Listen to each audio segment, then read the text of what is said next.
Let's talk about Venn diagram. देखो हम लोगों ने ना वेन डायग्राम वैसे पहले सेट्स में पढ़ा हुआ है, एक 11th में चैप्टर था मैथ्स में सेट्स, उस पे हम लोगों ने, शायद आपको याद हो तो, किसी बच्चे ने अगर मैथ्स नहीं पढ़ी तो वो ये समझ ले कि n of A union B जो निकालते थे वो होता था n of A plus n of B minus में n of A intersection B, where this union means और दिस इंटरसेक्शन मीन्स एंड। तो हम बेसिकली क्या करते थे, अगर मैं बात करूं इस पूरे पोर्शन की, तो ये पूरा पोर्शन था ए, इसमें ये 2 बार काउंट हो रहा था, इसलिए हमने इसको सब्ट्रैक्ट कर दिया, जो हम दिखा रहे हैं ए इंटरसेक्शन बी से। ठीक है, अब इसको, ये तो हो गया फॉर्मूला बेस्ड जो हम लोग अपना 11th में भी करते हैं। ठीक है, अब हमें क्या करना है, हम समझते हैं इसको कैसे हम लोग बिना फॉर्मूले के भी कर सकते हैं। कभी भी क्वेश्चन में आएगा तो आपको ये सिंबल्स क्या, जो अल्फाबेट दिखे हैं पी क्यू आर ऐसे क्या बता रहे हैं। अगर मैं पी की बात कर रहा हूँ, पी क्या दिखा रहा है मुझे, पी दिखा रहा है the portion which includes only A. ठीक है, ऐसे ही जो क्यू है, क्यू अल्फाबेट क्या शो कर रहा है, the portion which includes only B. ऐसे ही जो आर है वो क्या शो कर रहा है, ए एंड बी। और जो एस है वो क्या शो कर रहा है, नीदर ए नॉर बी। ठीक है, ऐसे अगर हमें निकालना हो ईदर ए और बी, तो हम क्या लेंगे, हम सारे अल्फाबेट्स लेंगे except S, that means P plus Q plus R. तो एक तरीके से मैं ये भी कह सकता हूं कि जो नीदर और ईदर होता है, अगर परसेंटेज में गिवन होगा, दोनों का परसेंटेज क्लब करके क्या आएगा, 100 आएगा, क्योंकि total minus either is neither. Right, तो ये ध्यान रखना है कि अगर ओनली ए पूछा गया होगा, so that means we need to find out P, only Q के लिए we need to find, only B के लिए we need to find out Q, for A and B we need to find out R, for neither we need to find out s, and for either we need to find out all, that is p q r. Let's take an example, a question.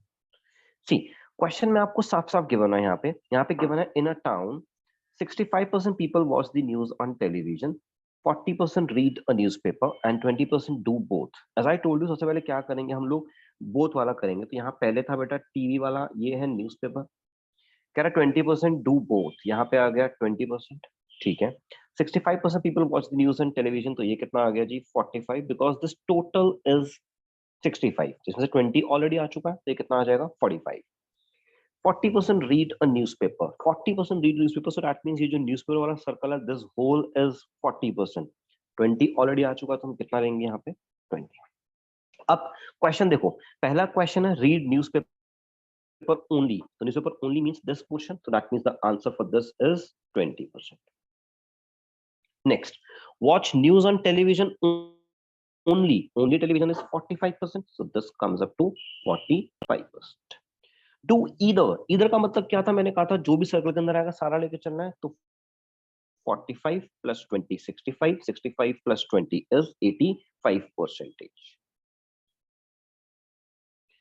अब बात आती है neither की। I told you, total में से अगर total आपको 100 given है, परसेंटेज है, उसमें से आप ईदर वाला माइनस कर दो, automatically you get neither, so that means the neither is 15%.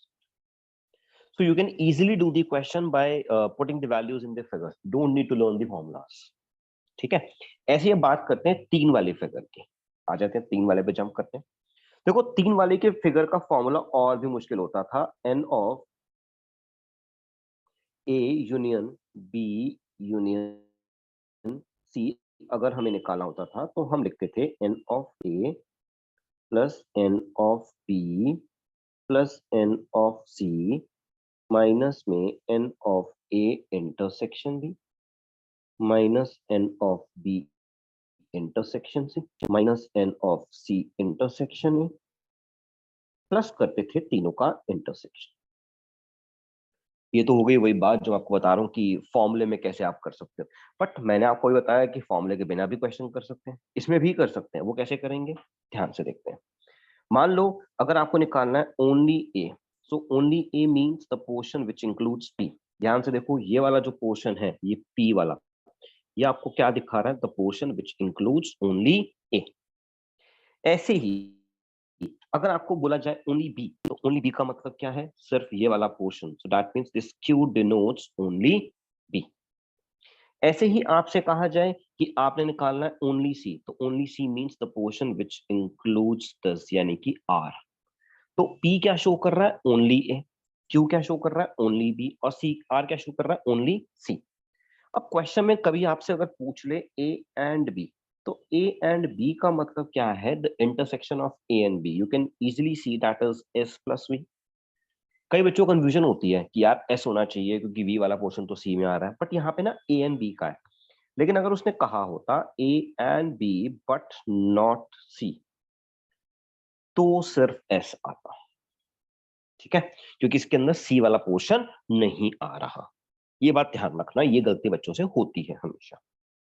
Fine. ऐसे ही अगर वो बोलेगा B and C but not A, तो वो क्या हो जाएगा? T. C and A but not B, तो वो क्या हो जाएगा? यू। अब ऐसे वो बोलता है ऑल, यानी कि ए बी एंड सी।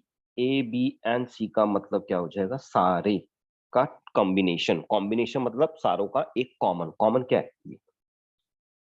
अगर वो बोलेगा ए बी और सी, तो इसका मतलब हो जाएगा सारे alphabets. That means P plus Q plus R plus S plus T plus U plus V. That means all alphabets जो सर्कल के अंदर आ रहे हैं, दैट इज ए बी और सी।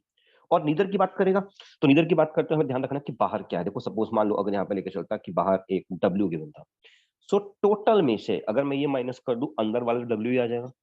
और अगर नहीं निकालना चाहते, तो टोटल में से जब सारा सबट्रैक्ट करके जो बची हुई वैल्यू आएगी, वो आपका डब्ल्यू हो जाएगा, और वो हो जाएगा नीदर। अब मान लो ए बी सी तीन सब्जेक्ट्स हैं, सिंगल सब्जेक्ट यानी कि ओनली वन सब्जेक्ट की बात करता है, तो आएगा P Q R. Only two की बात करता है तो आएगा S T U. Three subjects की बात करता है तो आएगा वी। इसके क्वेश्चन में भी हमेशा ध्यान रखना, हमेशा हमें जो वैल्यू पुट करनी है, सबसे पहले हमें निकालना है कॉमन। उसके बाद ये वैल्यूज पुट होंगी, फिर ये वैल्यूज को पुट करके हम इजीली क्वेश्चंस की आंसर्स निकाल सकते हैं। Fine, this is about the Venn diagram.